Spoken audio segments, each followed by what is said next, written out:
Dalam mendirikan tenda, ada beberapa hal yang perlu kita perhatikan. Tentunya dengan mengutamakan keselamatan serta kenyamanan ketika kita bermalam. Adapun beberapa tips dari kita, antara lain: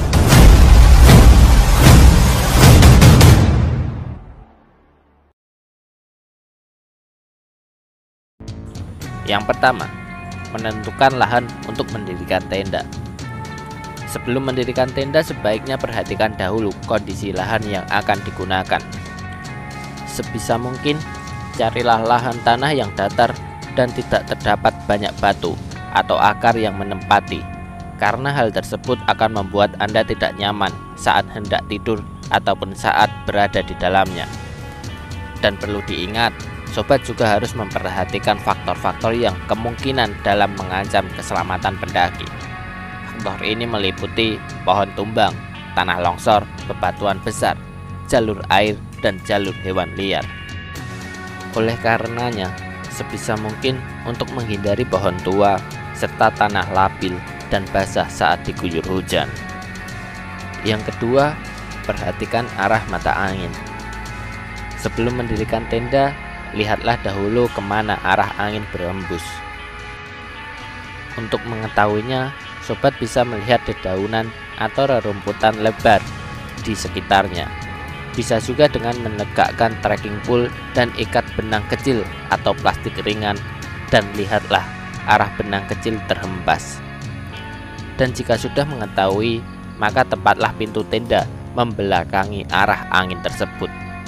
Hal ini berguna agar angin yang berhembus tidak langsung masuk ke dalam tenda yang mengakibatkan Anda malah menjadi kedinginan di dalam tenda nantinya.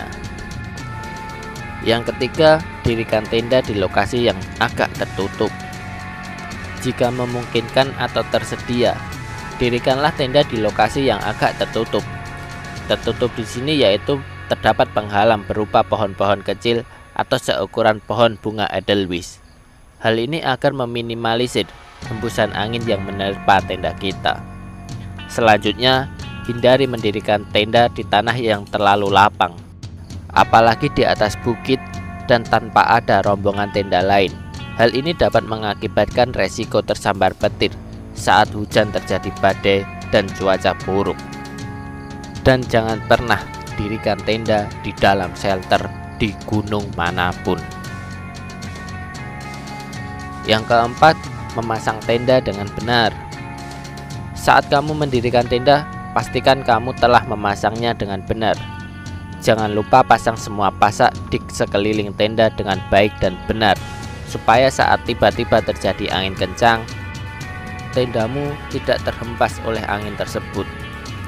Berkaitan dengan tips nomor 3, jika terdapat pohon kecil di sekitar tenda kalian, dapat menggunakan tali spot tenda dan ikatlah pada pohon tersebut jika memang pasak kalian kurang. Jika kalian mendaki di musim penghujan, jangan lupa menambahkan flange sheet di atas tenda kalian. Untuk tips mendaki di kala musim penghujan, dapat kalian klik di pojok kanan atas di dalam video ini. Yang kelima, hindari untuk mendirikan tenda di jalur pendakian. Mendirikan tenda di jalur pendakian akan mengganggu pendaki lain dan juga membahayakan diri Anda sendiri. Tidur Anda juga tidak akan nyaman. Oleh karena itulah pentingnya bagi kamu untuk memperhitungkan estimasi waktu pendakian agar kamu bisa tiba di tempat ngecamp dengan on time dan tidak kehabisan tempat. Yang keenam, berilah alas pada tenda atau footprint. Hal ini cukup berguna untuk meminimalisir suhu dingin yang terdapat pada tanah, terutama saat menjelang malam hari. Selain itu pula, dapat melindungi tenda Anda dari kebasahan akibat rembesan air dari tanah. Pemberian alas pada tenda ini bisa dengan menggunakan rumput atau dedaunan kering yang terdapat di sekitar lokasi tenda. Bisa pula dengan membawa sebuah flange sheet atau footprint yang memang sudah banyak dijual pasaran. Dan yang terakhir, membuat parit di sekeliling tenda. Saat melakukan pendakian pada musim hujan, maka parit inilah yang akan berfungsi sebagai penyelamat tenda kita dari kemasukan air atau banjir. Berguna untuk menghalau air masuk ke dalam tenda. Buatlah parit kecil melingkari tenda sesuai dengan bentuknya. Kemudian berilah jalur pembuangan airnya, sehingga air yang mengalir tanpa harus tergenang di dalam parit.